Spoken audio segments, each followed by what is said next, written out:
విజయవాడలో వరద బాధితుల కోసం అతి తక్కువ ధరలకు కూరగాయలను రాష్ట్ర ప్రభుత్వం అందుబాటులో ఉంచింది. ఎవరు ఊహించని రీతిలో కూరగాయల ధరలను ప్రభుత్వం నిర్ణయించింది. వరద బాధితులకు అందుబాటులో ఉండేలా ప్రతి కూరగాయ కేజీ 10 రూపాయల లోపే ధర ఉండేలా అధికారులు చర్యలు తీసుకున్నారు. వ్యవసాయ శాఖ ఆధ్వర్యంలో ధరలు నిర్ణయించిన వాహనాల్లో ప్రత్యేక స్టాల్స్ ఏర్పాటు చేసి బాధితులకు విక్రయిస్తున్నారు.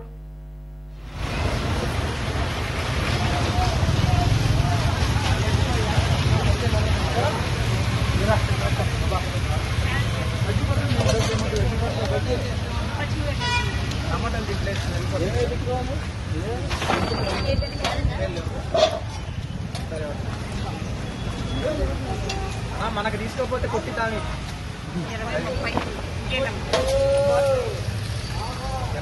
20, 30.